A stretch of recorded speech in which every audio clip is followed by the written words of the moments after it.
Halo semua, kami di sini akan menjelaskan tentang kasus pembunuhan Munir yang telah terjadi pada 16 tahun yang lalu.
Munir Said Talib adalah seorang aktivis HAM yang lahir pada tanggal 8 Desember 1965 di Malang, Jawa Timur.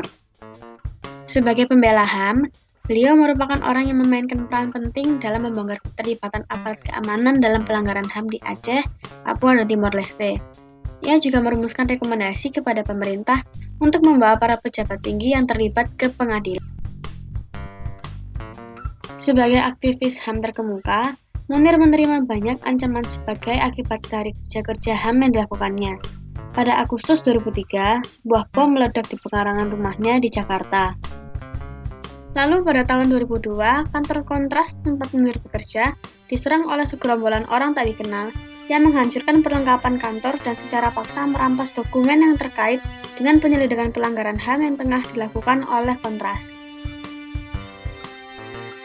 Munir ditemukan meninggal dunia di penerbangan Garuda Indonesia dalam pesawat GA974 dari Jakarta menuju Amsterdam saat ingin melanjutkan studi program magister di Universitas Utrecht, Belanda pada 7 September 2004.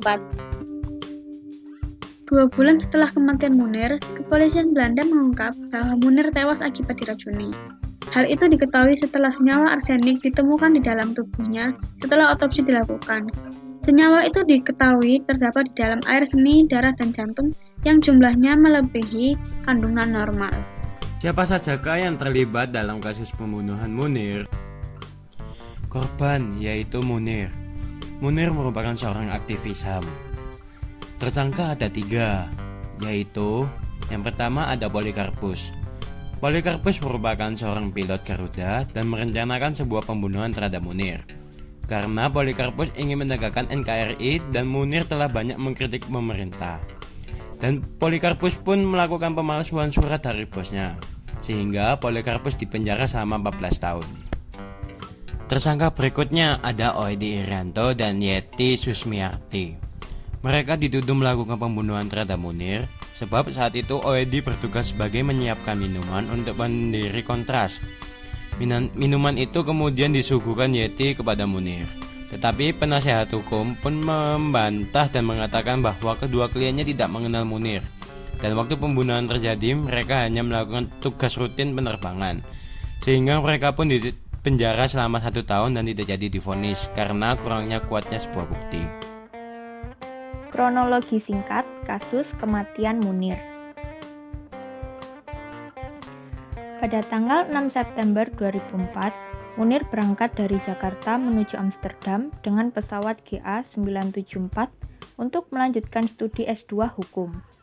Sebelum pesawat lepas landas, Munir bertemu Polikarpus dan bertukar tempat duduk di kelas bisnis.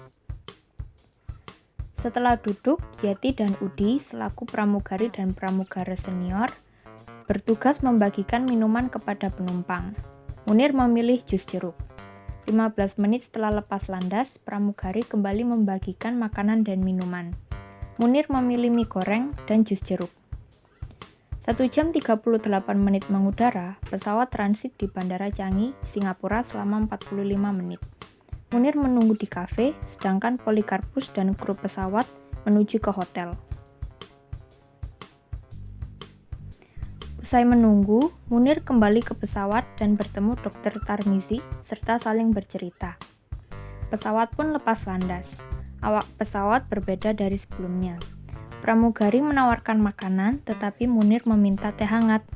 3 jam pesawat terbang, Munir mulai sering bolak-balik toilet dan mengeluh sakit perut serta muntaber.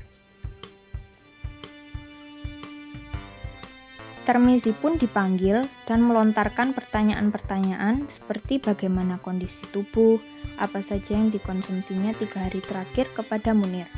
Setelah itu, Tarmizi pun melakukan pemeriksaan.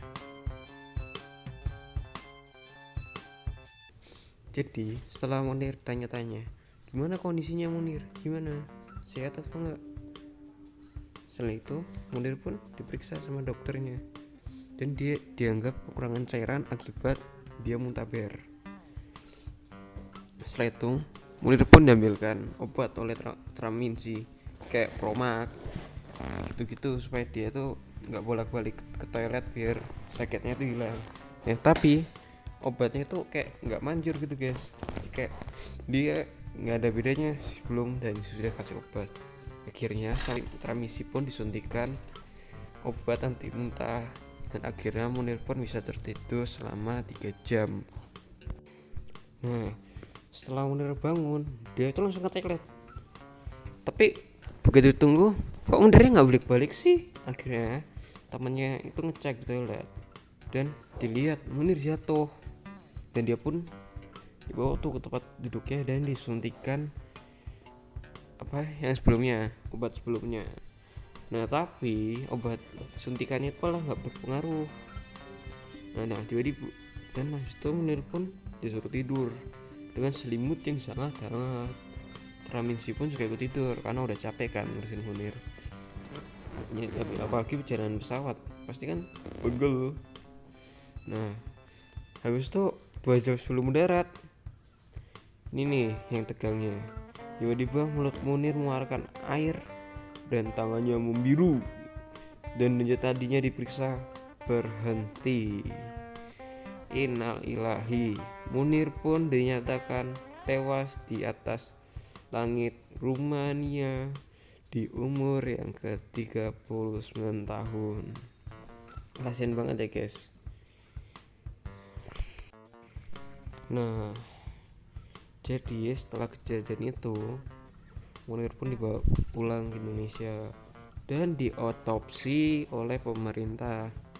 Nah, pas waktu diotopsi itu ada kejanggalan di mana Munir overdosis zat arsenik. Setelah diotopsi pada tanggal 12 September 2004, Munir disemayamkan di Batu Malang, Jawa Timur. Dekat Sidoarjo, Bu. Setelah itu pun kasus Munir dibawa ke pengadilan oleh keluarga untuk mencari keadilan. Karena kan orang-orang juga pingin guys Munir dapat keadilan, karena Munir selalu memberi keadilan bagi masyarakat miskin, dan ini waktunya kita sebagai masyarakat harus memberikan keadilan untuk Munir supaya dia bisa tenang di akhirat dan kasusnya bisa terbacakan agar keluarga Munir bisa tenang dan mengetahui si pelakunya.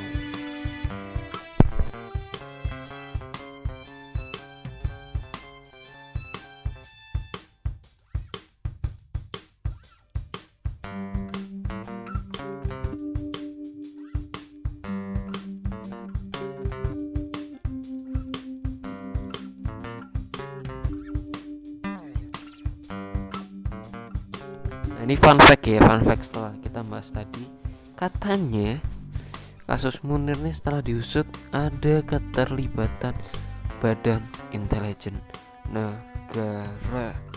Nanti ada yang ngomong. Jadi, apa sih alasan dibalik terjadinya pembunuhan Munir? Seperti yang kita tahu, Munir adalah seorang aktivis HAM yang selalu di depan dalam membela HAM yang tertindas dari oknum atau militer saat itu. Melalui Kontras atau Komisi untuk Orang Hilang dan Korban Tindak Kekerasan, Munir banyak melakukan bantuan untuk korban penculikan dan kekerasan yang terjadi saat tragedi Semanggi 1, kerusuhan Mei, tragedi Semanggi 2, dan peristiwa Tanjung Priok. Mungkin karena hal itulah tragedi ini bisa terjadi.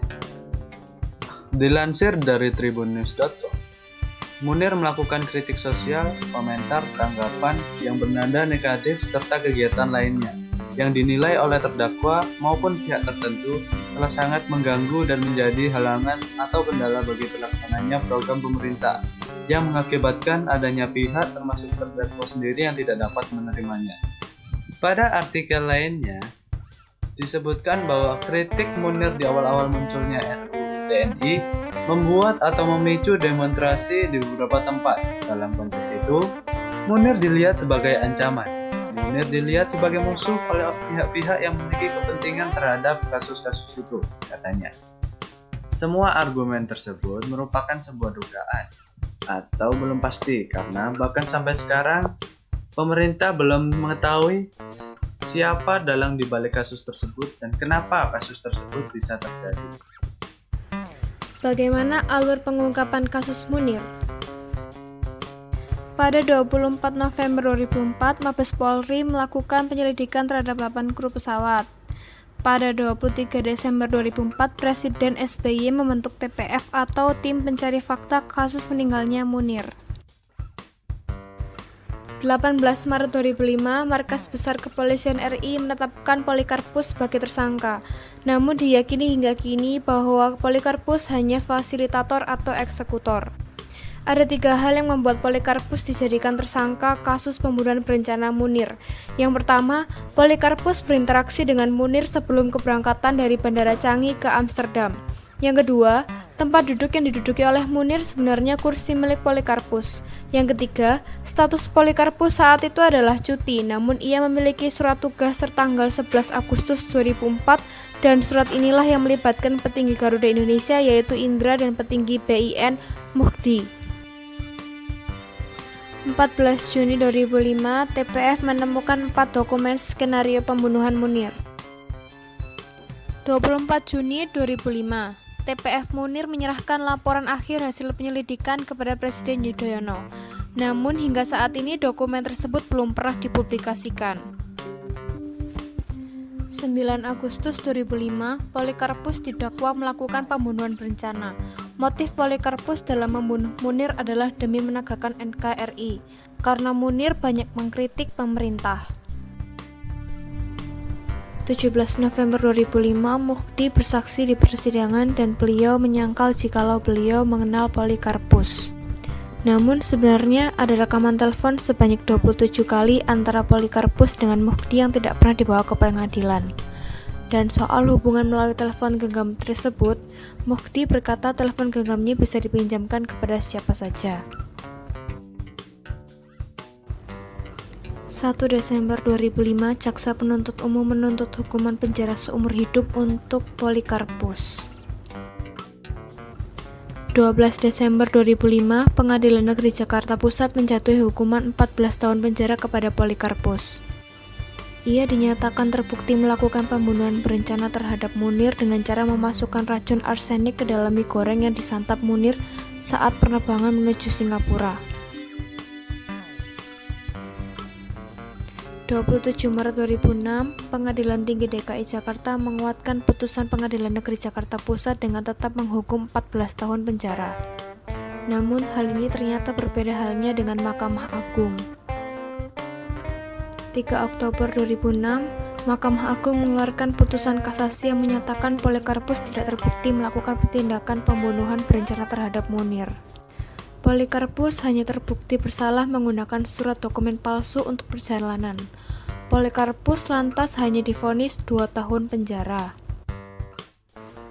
3 November 2006, Polikarpus dieksekusi dan dijebloskan ke LP Cipinang dan bebas pada 5 Desember 2006 setelah mendapat remisi susulan 2 bulan dan remisi khusus 1 bulan. 25 Januari 2007, Mahkamah Agung mengabulkan peninjauan kembali yang diajukan kejaksaan terkait kasus pembunuhan Munir. Polikarpus pun divonis 20 tahun penjara. Namun ia menyatakan akan mengajukan peninjauan kembali atas putusan peninjauan kembali tersebut. Februari 2008, mantan Direktur Utama PT Garuda Indonesia divonis 1 tahun penjara karena surat tugas yang digunakan Polikarpus. Surat itu ditandatangani oleh Direktur Utama Garuda Indonesia saat itu, Indra Setiawan, setelah menerima surat resmi dari BIN yang diterimanya sekitar Juni atau Juli 2004. Namun, ia mengaku tidak tahu apakah surat itu masuk ke dalam rencana pembunuhan atau tidak.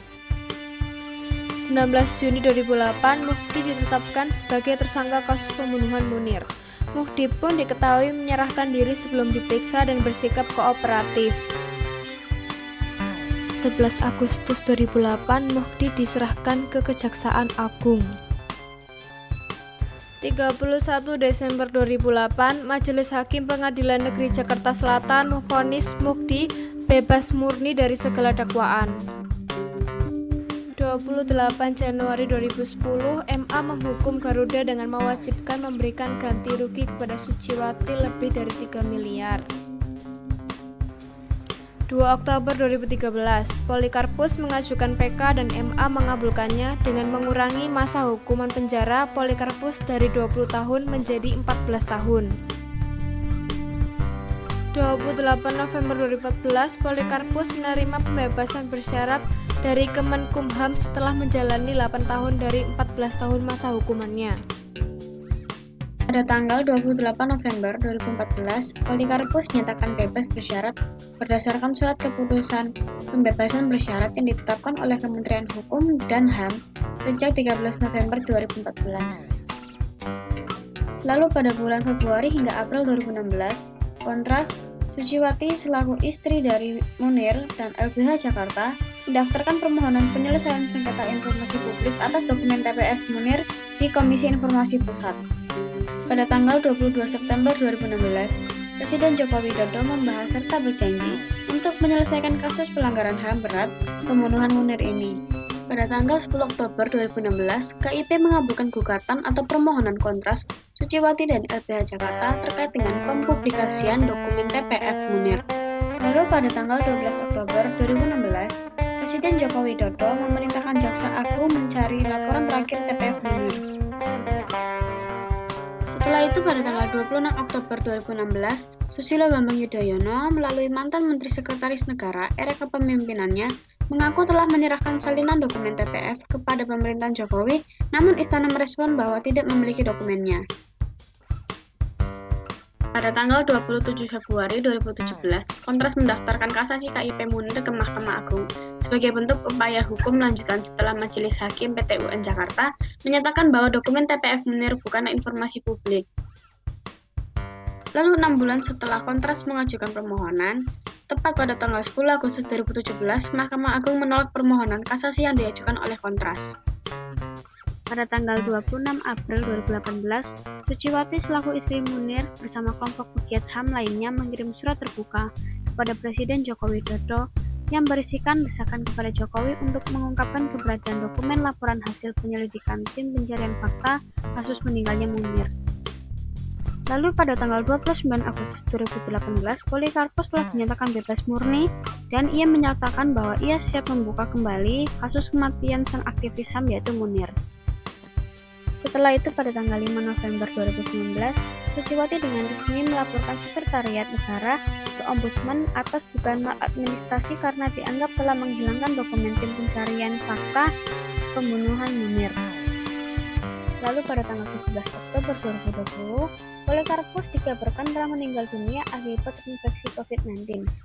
Kasus Munir tetap dapat dilakukan walaupun Polikarpus telah meninggal dunia dan tidak menghambat pengungkapan kasus Munir seperti yang telah dikatakan oleh Bivitri Susanti selaku Sekretaris Jenderal Kasum. Istri Munir, Suciwati, mengatakan, meskipun Polikarpus telah meninggal dunia, namun penyelidikan kasus pembunuhan Munir tidak boleh berhenti dilakukan oleh aparat penegak hukum. Penyelidikan kasus Munir perlu terus dilakukan, mengingat dari berbagai bukti di persidangan dan beragam bukti lainnya, pengungkapan kasus Munir tetap dapat dilakukan walaupun Polikarpus telah meninggal dunia.